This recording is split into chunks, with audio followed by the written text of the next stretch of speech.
की स्टोरीज। ये कहानी है कालपुर की। देख कोमल, मैं दिन भर घर का सारा काम करती हूँ और तू दिन भर आराम करती है। कभी इधर घूमती है कभी उधर। हर वक्त आराम करना अच्छी बात नहीं है, थोड़ा घर का काम भी किया कर। भाभी, ऐसी झूठ मत बोला करिए। मैं भी दिन भर घर का काम करती हूँ। जितना आप करती हूँ उससे ज़्यादा मैं करती हूँ, और मैं तो कभी आपसे नहीं कहती, पर आप मुझे हर वक्त सुनाती रहती हैं। बहुत ज़्यादा ज़बान लड़ाने लगी है। आ जाने दे तेरे भैया को, तेरी शिकायत करूँगी और तुझे जल्दी इस घर से रवाना करूँगी। कोमल की भाभी मीनाक्षी कोमल को हर वक्त सुनाती रहती थी, पर कोमल कोई भी बात का इतना बुरा नहीं मानती थी। वो अपना काम करती रहती। सुनिए, आपकी बहन दिन पे दिन बदतमीज होती जा रही है। वो मुझे अब बातें सुनाने लगी है। मैं ये बर्दाश्त बिल्कुल नहीं करूँगी। आप जल्दी से जल्दी उसकी शादी करवाइए और उसे इस घर से रवाना कीजिए कल ही।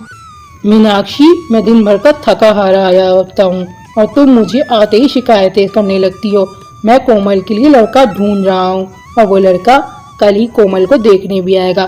तुम ज्यादा फिक्र मत किया करो हर वक्त। दूसरे दिन कोमल को एक 80 साल का बूढ़ा आदमी देखने आता है और ब्रिजेश कहता है, मीनाक्षी, जाओ कोमल को बुला कर आओ। ये कोमल को देखने आए हैं। हाँ, वो तो ठीक है, पर ये अकेले कोमल को क्यों देखने आए हैं? इनका बेटा कहाँ है जो कोमल से शादी करेगा? मेरा कोई बेटा नहीं है। मैं ही अपना रिश्ता लेकर आपकी नंद के साथ आया हूँ। मुझे ही शादी करनी है। आप अपनी कोमल को बुलाइए। ये सुनकर मीनाक्षी को थोड़ा अजीब तो लगता है, पर वो ये देखकर अंदर चली जाती है कोमल को बुलाने। कोमल, नीचे चल, एक लड़का तुझे देखने आया है। अब जल्द से जल्द तेरी शादी कर दे। कब तक तू हमारे सर पर बैठी रहेगी? जल्दी से तैयार हो जा और नीचे चल। भाभी, मुझे शादी नहीं करनी है। आप लोग क्यों पीछे पड़े हैं मेरे? शादी नहीं करेगी तो क्या जिंदगी भर कुंवारी रहेगी? क्या हमारे सीने पर बैठी रहेगी? चल जल्दी बाहर, तेरे भैया तुझे बुला रहे हैं।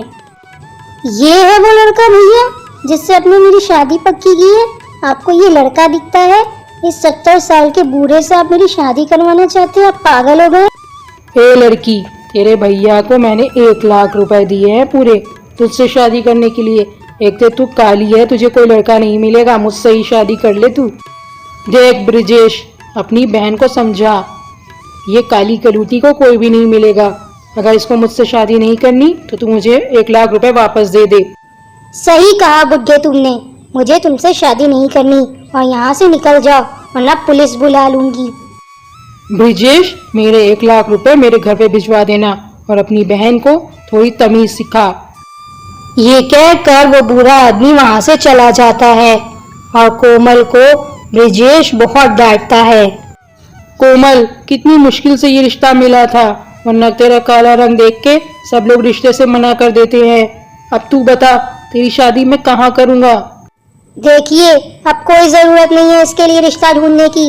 अब इसको इस घर से बाहर निकाल दीजिए, नहीं तो मैं धक्के मार के इसको अभी निकाल दूंगी। तू चली जा यहाँ से।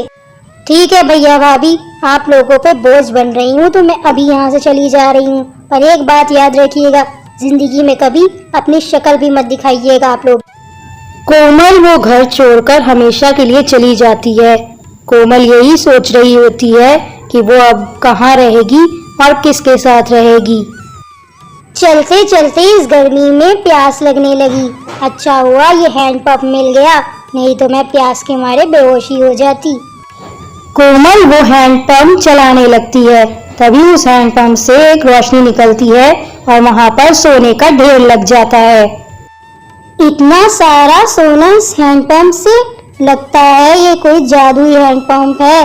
मैं ये सोना ले जाकर बेच दूंगी, ये भगवान ने मुझे दिया है। ओ प्यारे हैंडपंप, तेरा बहुत बहुत धन्यवाद। तूने मेरी मदद की इस मुश्किल समय में। मैं तेरा एहसान कभी नहीं भूलूंगी। कोमल वो सारा सोना भरकर एक सुनार के पास बेच आती है। वो सुनार उस सोने के बहुत सारे पैसे कोमल को दे देता है। अब कोमल को जब भी पैसों की जरूरत होती थी वो उस हैंडपंप के पास जाती थी और उसे चलाकर बहुत सारा सोना ले आती थी और बेच देती थी। कोमल ने अपना एक बड़ा सा घर भी ले लिया था, जहां उसको हर चीज की आराम थी और वो बहुत खुश थी। आज मेरी माँ होती तो ये सब देखकर कितना खुश होती। मुझे अपनी माँ की बहुत याद आती है। एक दिन कोमल के घर के बाहर एक लड़का बेहोश पड़ा था। कोमल ये देखकर बहुत डर जाती है और उस लड़के को उठाने की कोशिश भी करती है। पता नहीं कौन है, बेचारा रास्ते में पड़ा था। अच्छा हुआ मैंने देख लिया और उठाकर यहाँ ले आई।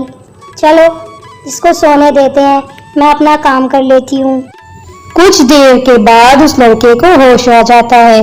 कोमल उसकी बहुत देखभाल करती है और उसको चाय बना कर देती है। वाह, क्या चाय बनाती हैं आप मुझसे दोस्ती कर लीजिए, मैं बहुत अच्छा दोस्त बनता हूँ। हाँ, मैं क्यों नहीं आपसे दोस्ती करूँगी। मुझे तो आप बहुत अच्छे लगे। आप तो बहुत अच्छे इंसान भी हैं। आप ऐसे बेहोश कैसे हो गए थे और रास्ते में क्यों पड़े थे? वो क्या है ना, मैं अपने घर से वापस आ रहा था कि तभी मुझे तेज चक्कर आ जाते हैं और मैं आपके घर के पास गिर गया। पर वैसे अच्छा ही हुआ कि मैं आपके घर के पास गिरा, तभी मुझे इतनी अच्छी लड़की मिली दोस्ती करने के लिए। अच्छा, अब मैं चलता हूँ, रात बहुत हो गई है, आप भी आराम करिए। और आपका एक बार फिर से धन्यवाद जो आपने मेरा इतना ख्याल रखा। हम लोग कल फिर मिलेंगे। ये कहकर श्रीधर वहां से चला जाता है। श्रीधर एक अच्छा लड़का होता है। उसका इस दुनिया में कोई नहीं था, वो अकेले ही अपने घर में रहता था। ऐसे ही कुछ दिन बीत जाते हैं और वो दोनों रोज मिलने लगते हैं। एक दिन कोमल की भाभी उन दोनों को देख लेती है। अच्छा, ये कोमल घर छोड़कर अय्याशियाँ कर रही है, लड़कों के साथ घूम रही है। इसको तो मैं बताऊं। कोमल, तुम मुझे बहुत पसंद हो, क्यों ना हम दोनों शादी कर ले। मैं भी अकेला रहता हूँ, तुम भी अकेली रहती हो। हम लोग शादी कर लेंगे तो हमारे रिश्ते को एक नाम भी मिल जाएगा। कोमल श्रीधर की बात मान लेती है और एक मंदिर में उन लोग शादी भी कर लेते हैं। मैं बहुत खुश हूँ कि तुम्हारे जैसी बीवी मुझे मिली। आप यहाँ आराम से बैठे हैं और वो कोमल एक लड़के से मिल रही है और उसके साथ घूम रही है और आपकी इज्जत को खराब कर रही है। देखो, कोमल हमसे पहले रिश्ता खत्म कर चुकी है। मुझे कोई फर्क नहीं पड़ता कि वो क्या कर रही है, तुम्हें भी फर्क नहीं पड़ना चाहिए। उसको अब अकेला छोड़ दो तुम। इतना कहकर ब्रिजेश गुस्से में वहां से चला जाता है और मीनाक्षी को बहुत बुरा लगता है। जिस सुनार को कोमल वो सोना बेचती थी, वो सुनार ब्रिजेश का बहुत अच्छा दोस्त होता है और वो उससे बताता है कि कोमल बहुत सारा सोना मुझे बेचने आई थी। क्या कोमल इतनी अमीर हो गई इसकी सोना तुझे बेचने आई थी? तूने मुझे पहले क्यों नहीं बताया? ये कहकर ब्रिजेश वहां से चला जाता है। तुम्हारी इतनी जलन की वजह से हमारे पास से इतना सोना निकल गया। वो कोमल बहुत अमीर हो गई है और खूब सारा सोना मेरे दोस्त को बेचकर पता नहीं क्या क्या खरीद रही है, सब तुम्हारी वजह से। ब्रिजेश बहुत लालची आदमी था। वो अपनी बीवी को बहुत बुरा भला कहता है और वहां से चला जाता है। कोमल, मैं सोच रहा हूँ कब तक तुम्हारे दम पे रहूंगा। मैं अपनी एक चाय की दुकान खोल लेता हूँ ताकि मैं भी कुछ कमा सकूं। श्रीधर जी, उसकी क्या जरूरत है? मेरे पास इतना सोना है, इतना पैसा है, वो सब आप ही के लिए तो है। मैं अकेले इतना पैसे का क्या करूंगी? और मैं आपको कुछ बताना चाहती हूँ, चलिए मेरे साथ। कोमल श्रीधर को उसी जादुई हैंडपंप के पास ले आती है, जहाँ उसके भैया भाभी भी पीछा करते आ जाते हैं और वही श्रीधर बहुत हैरान हो जाता है। ये सब देखकर उसके भैया भाभी बहुत हैरान हो जाते हैं। श्रीधर जी, मैं यही आपको दिखाना चाहती थी। इस जादुई हैंडपंप ने मेरा बहुत साथ दिया है। जब भैया भाभी ने मुझे घर से निकाला था ना, तब मैं यहाँ पानी पीने आई थी, तब मैंने ये सब देख लिया था। पर कोमल, ये सब तुम्हारा है और मैं तुम्हारे दम पे नहीं रहना चाहता कि लोग कहे कि बीवी के पैसों पे जी रहा है। इसलिए मैं अपना काम भी करना चाहता हूँ। ठीक है श्रीधर जी, मैं जानती हूँ आप बहुत खुददार हो, आप मेरे पैसों पे नहीं रहना चाहते। आपको जो अच्छा लगता है आप वो कीजिए, मैं आपके साथ हूँ। कोमल लोगों के जाने के बाद उसके भैया भाभी ने वो हैंडपंप चलाया, पर उस हैंडपंप में से सिर्फ घास निकली और कुछ भी नहीं निकला। ब्रिजेश जी, इसमें से तो सिर्फ घास निकल रही है, पर वो कोमल तो इसमें से सोना निकाल रही थी। हमें ये सोना क्यों नहीं दे रहा है?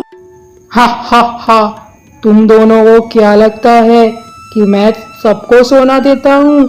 मैं सिर्फ अच्छे लोगों का साथ देता हूँ। कोमल अच्छी थी, पर तुम दोनों लालची हो। मैं तुम दोनों को कुछ भी नहीं दूंगा। चले जाओ यहाँ से, वरना यहीं मार डालूंगा। हैंडपंप की ये सारी बातें सुनकर वो दोनों बहुत डर जाते हैं और वहां से चले जाते हैं। उन दोनों को अपने किए की सजा मिल गई थी। कुछ दिनों के बाद ही श्रीधर भी अपनी चाय की दुकान खोल लेता है और वो बहुत खुश होता है।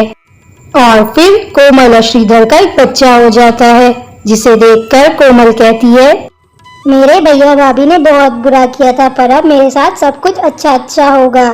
और अब वो लोग खुशी खुशी रहने लगते हैं।